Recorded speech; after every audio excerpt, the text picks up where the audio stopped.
Morning students. बच्चों, हमारी geography की बुक्स कंप्लीट हो चुकी है। ज्योग्राफी के बुक के अंतर्गत आपने पर्यावरण का अध्ययन किया था।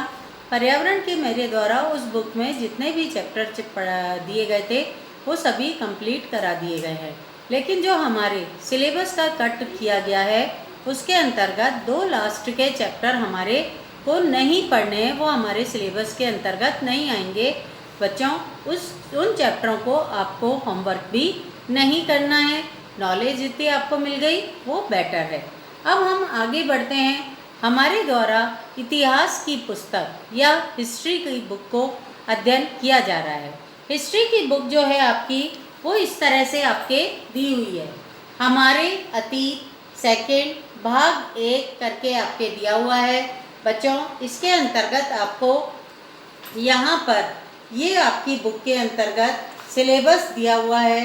सिलेबस में आपके टोटल 10 चैप्टर आपके आएंगे। टोटल 10 चैप्टर के अंतर्गत हमारे द्वारा ओनली 7 चैप्टरों का ही अध्ययन किया जाएगा। यहाँ पर फर्स्ट चैप्टर आपका 1000 वर्षों के दौरान हुए परिवर्तनों की पड़ताल दिया हुआ है। यहाँ पर मैं आपको बता दूँ कि ये जो 1000 वर्षों के दौरान हुए परिवर्तनों की पड़ताल है, वर्तमान हमारा जो चल रहा है उससे हम 1000-1500 वर्ष पूर्व का अध्ययन कर रहे हैं अपने इतिहास का, कि उस समय हमारा इतिहास कैसा था, हमारे देश का समाज, राजनीतिक स्थिति, स्त्रियों की दशा, ये सब चीज़ें, भौगोलिक स्थिति, नदियों की बहुत सारी जानकारी जो भी उस समय विशेष की थी उन सब का अध्ययन कर रहे हैं। इसके अंतर्गत सबसे पहला टॉपिक हमारा सामान्य जानकारी का रहेगा।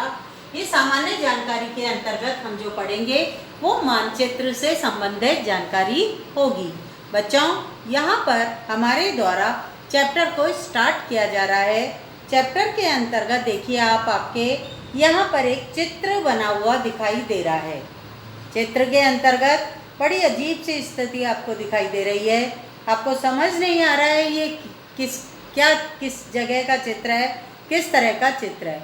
ये हमारे अरेबियन भूगोलवेता के द्वारा 1154 ईस्वी में, अरेबियन भूगोलवेता के द्वारा 1154 ईस्वी के अंदर विश्व का मानचित्र बनाया गया था, और उस मानचित्र के अंतर्गत भारत उपमहाद्वीप की जो स्थिति थी उसका चित्र आपके लिया गया है। इसमें समुद्र को भी लिया गया है और इसमें स्थल भाग को भी दर्शाया गया है। ये देखो बच्चों, यहाँ पर इन भूगोलवेताओं का नाम लिखा हुआ है। अल इद्रीसी, जिन्होंने 1154 में विश्व का मानचित्र बनाया था, और उस मानचित्र से ही भारत उपमहाद्वीप की स्थिति को बताया गया है। हमारा भारत लगभग वर्तमान में इस तरह से दिखता है। यहाँ दक्षिण भारत है, यहाँ उत्तर भारत की स्थिति पाई जाती है। ये हमारा पूर्व है और ये हमारा पश्चिम है।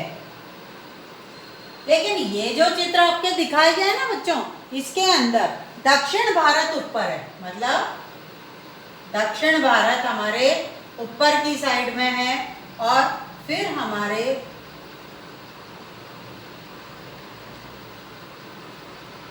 ये इस तरह से हमारा चित्र बना हुआ है। मतलब उन्होंने जिस भी तरीके से अध्ययन किया था 1154 में, क्योंकि उस समय हमारे पृथ्वी की भौगोलिक सीमाओं का अध्ययन करने का ऐसा कोई माध्यम नहीं था, तो उनके द्वारा जो मानचित्र बनाया गया था वो यही था। हम सबसे पहले अपनी बुक से स्टार्ट करते हैं पढ़ना। निकाल लो आप अपने पेज नंबर 1 को, 1000 वर्षों के दौरान हुए परिवर्तन की पड़ताल, मानचित्र 1 और मानचित्र 2। एक पेज नंबर पर तो ये वाला दे रखा है, अल इद्रीसी के द्वारा जो दिया गया था, और पेज नंबर 2 के ऊपर आपके दूसरा मैप दे रखा है जो आपके फ्रांसीसी मानचित्रकार के द्वारा बनाया गया है। इनका नाम हमें नहीं पता है, लेकिन मानचित्रकार वह व्यक्ति होता है जो सामान्य रूप से मानचित्रों का निर्माण करता है। मानचित्र 1 और 2 पर नज़र डालिए। मानचित्र 1 जो है अरब भूगोलवेता अल इद्रीसी ने 1154 में बनाया था। नोट कर लेना इस लाइन को, एरो बना के अपनी कॉपी में भी लिख लेना। यहाँ जो नक्शा दिया गया है वह उनके द्वारा बनाए गए दुनिया से मतलब विश्व के बड़े मानचित्रों का ही एक हिस्सा है।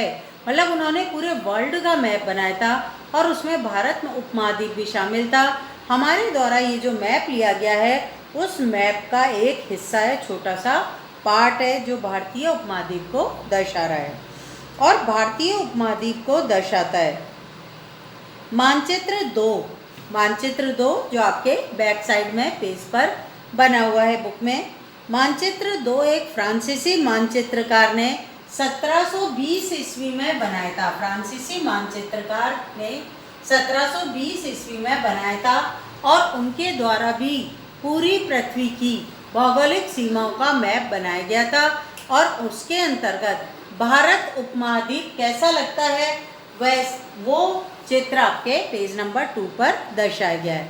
ये जो फ्रांसीसी मानचित्रकार के द्वारा चित्र बनाया गया था, वर्तमान के अंदर हम जो भारत का मैप देखते हैं वो उससे सिमिलर दिखाई देता है।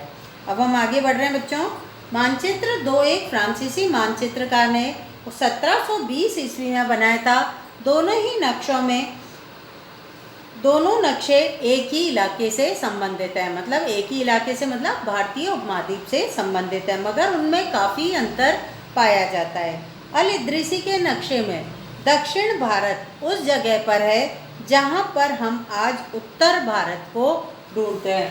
हमारा उत्तर भारत जहां पर दिखाई दे रहा है ना वर्तमान के अंदर, वहां पर अल इद्रिसी के द्वारा दक्षिण भारत को शो किया गया था।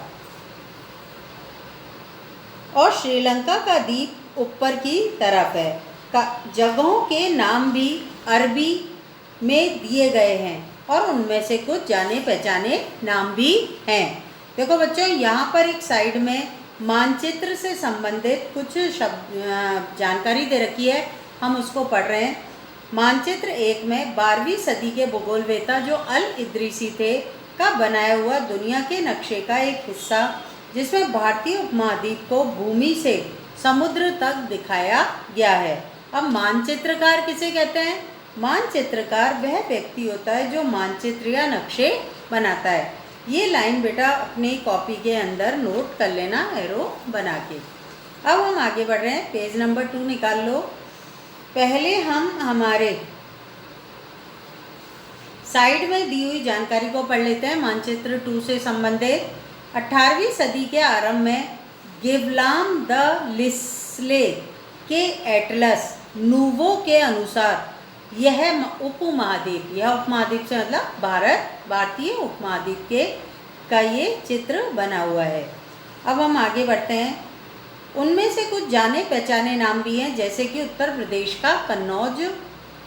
मानचित्र 2 पहले मानचित्र के बनने से लगभग 600 वर्ष बाद बनाया गया था। ये 1720 में बना था, ये 1154 ईस्वी में बना था।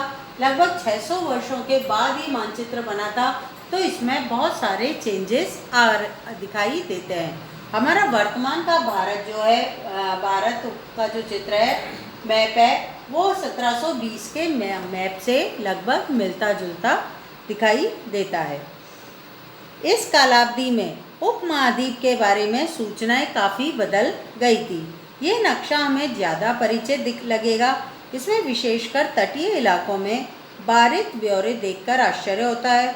यूरोप के नागरिक और व्यापारी अपना समुद्र यात्रा के लिए इस नक्शे का इस्तेमाल करते थे। ये बच्चों वेरी इंपॉर्टेंट नक्शा था उस टाइम पीरियड के अंदर, जब यूरोपीय नाविकों के द्वारा नए नए उपनिवेश बनाने के लिए या व्यापार करने के लिए बाज़ारों की ज़रूरत थी उनको, तो वो नए नए बाज़ारों को खोज रहे थे विश्व में। तो उस समय ये मैप बहुत ही काम का था। अब इसके अंतर्गत फिर एक बॉक्स आ गया, उसको पढ़ लेते हैं पहले। लेकिन अब भीतरी इलाकों पर नज़र डालें, क्या इसमें भी उतने ही ब्यौरे हैं जितने समुद्र तट वाले हिस्से में? बच्चों, ये जो मैप दिखाई दे रहा है ना, इसमें किनारे देखो, समुद्र तट का किनारा दक्षिण भारत का, इसमें कितनी आसानी से हमें समझ आ जाएगा। कारोमंडल तट और ये आपका जो है ये सारे के सारे अच्छे से नाम समझ में आ जाएंगे। लेकिन अंदर जो नदियाँ और अंदर जो नाम दिए हुए हैं बच्चों, वो आसानी से समझ में नहीं आएंगे। क्योंकि क्यों नहीं आएंगे? गंगा के मार्ग को देखो, जैसे इसे किस तरह से दर्शाया गया है। इस मानचित्र में तटीय और भीतरी इलाकों के बीच के ब्यौरों और बारीकियों में जो अंतर है, आपके ख्याल में उसका क्या कारण है? क्या कारण है इसका मुख्य? आपको क्या दिखाई देता है बच्चों कि ऐसा क्यों है? क्या है कि जो विदेश से आने वाले नाविकों के द्वारा भारत उपमहाद्वीप का नक्शा बनाया गया था, उसके अंतर्गत उन्हें भारत की खोज करनी थी। बाद के नागरिकों के द्वारा ही जब वो भारत पहुंच गए, भारत उपमहाद्वीप खोज लिया, तो उसके बाद वो आंतरिक भागों के अंदर घूमे होंगे और फिर उन्हें नदियों के बारे में, पहाड़ों के बारे में जानकारी मिली होगी। तो आगे के आने वाले समय में जो मैप बने होंगे उसमें वो जानकारियाँ बहुत अच्छे से दी हुई होंगी। इस मैप के अंदर इतनी आसानी से समझ में नहीं आ रही है आंतरिक इलाकों की जानकारियाँ। इतनी ही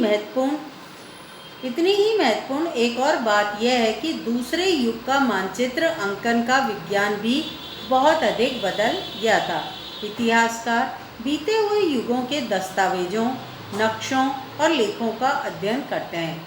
जब भी हमें किसी जगह का इतिहास का अध्ययन करना होता है तो उस जो समय बीत चुका है उस समय के दस्तावेज, नक्शे और लेखों का अध्ययन किया जाता है। लाइन नोट कर लो बच्चों। इतिहास की जानकारी मुख्य रूप से 3 चीज़ें, दस्तावेज, नक्शे, लेख, ये काम आते हैं उसकी जानकारी देने के लिए। तो उसके लिए उन सूचनाओं के संदर्भों का, उनकी भिन्न भिन्न ऐतिहासिक पृष्ठभूमियों का ध्यान रखना जरूरी होता है। अब हमारा नया टॉपिक है नई और पुरानी शब्दावली।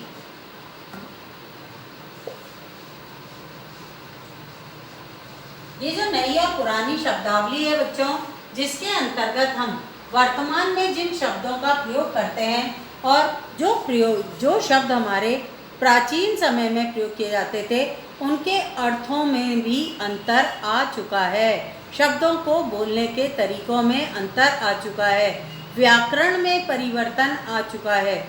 बहुत सारे शब्द दूसरी और भाषाओं के शब्दों को लेकर जुड़ चुके हैं। तो ये जो परिवर्तन है, इसका अध्ययन हमारे द्वारा इस टॉपिक के अंतर्गत किया जाएगा, नई और पुरानी शब्दावली के अंतर्गत। ठीक है बच्चों, ये हमारे द्वारा कल अध्ययन किया जाएगा। आज के लिए हम इतना ही पढ़ें। Thank you.